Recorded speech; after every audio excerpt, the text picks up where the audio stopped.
Thank you. जनाब जियाउर रहमान साहब।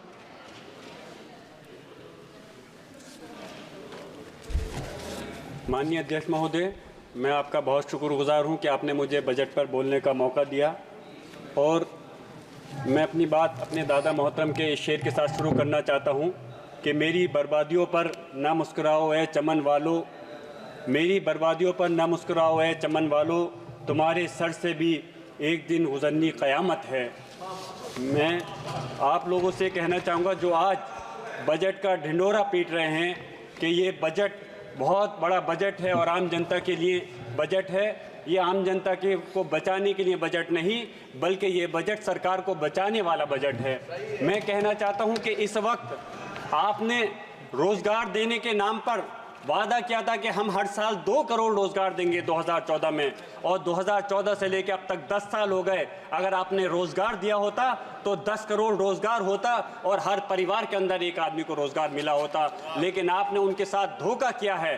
आप बताइए मुझे, जो आपने कहा था कि हम रोज़गार के नाम पे जो लोगों को ठगने का काम किया है, अगर आज कहीं भर्तियां निकलती भी हैं तो उनका पेपर लीक हो जाता है।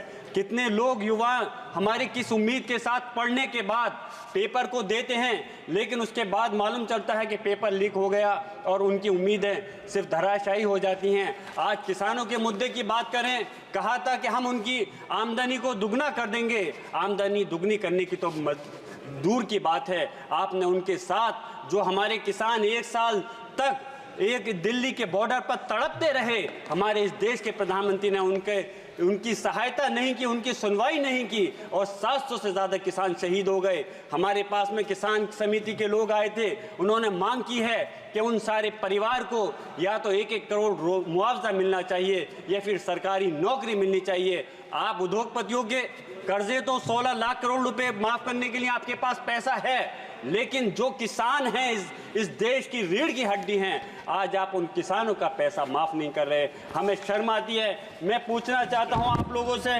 कि इस वक्त आज एजुकेशन की अगर हम बात करें कि जो एजुकेशन के नाम पर हमारे अलीगढ़ मुस्लिम यूनिवर्सिटी, जहां से मैंने भी तालीम हासिल की है, और जामिया मिलिया इस्लामिया, आप उनका लगातार बजट घटाते जा रहे हैं। एएमयू के जो 5 कैंपस थे उनका वो बंद होने के कगार पे आ गए हैं। आप उनके साथ क्यों खिलवाड़ कर रहे हो? यूपीए के टाइम पर सच्चर कमेटी की रिपोर्ट थी कि मुसलमान दलितों से भी ज़्यादा पिछड़ चुका है, लेकिन आपने भाजपा कहती थी कि हम मुसलमान के हाथ में एक हाथ में कंप्यूटर देंगे और एक हाथ में हम उनके कुरान देंगे, लेकिन उन्होंने सिर्फ उनके साथ में धोखा किया, छलने का काम किया।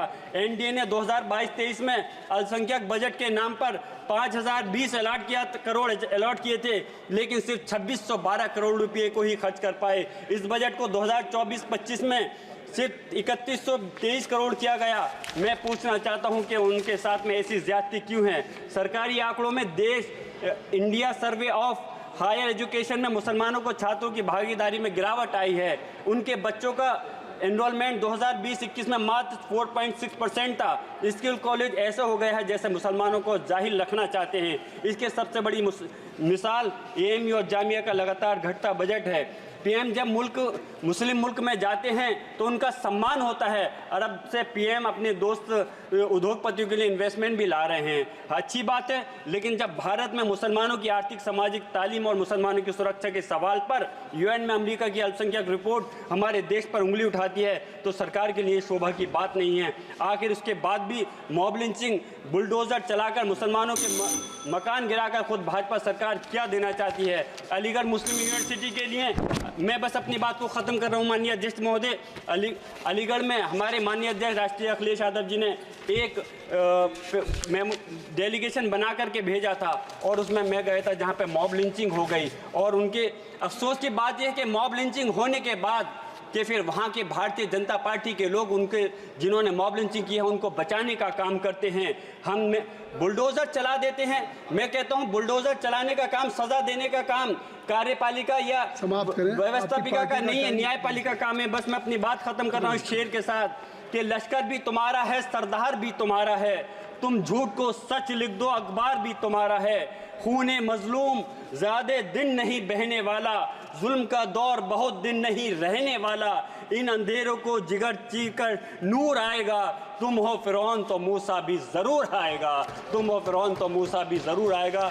माननीय अध्यक्ष जी, मेरी दरख्वास्त है कि इस मॉब कार्तिक लिंचिंग चिदम्बरम और जी, बुलडोजर की कार्रवाई कार्तिक को रोकने के चिदम्बरम लिए जी, सरकार सख्त कदम उठाए और खासतौर से Already एजुकेशन your के party मसले time is पर, over. हमारे मुसलमानों के लिए Please, अब बैठ जाए। एम्प्लॉयमेंट कार्तिक पर, रोजगार पर भी खासतौर से फोकस किया कार्तिक जाए। चिदम्बरम ये जी। बजट जो कि Nothing will go on कमजोर the बजट record है except कार्तिक और चिदम्बरम जी। इसमें आम जनता के लिए मुसलमानों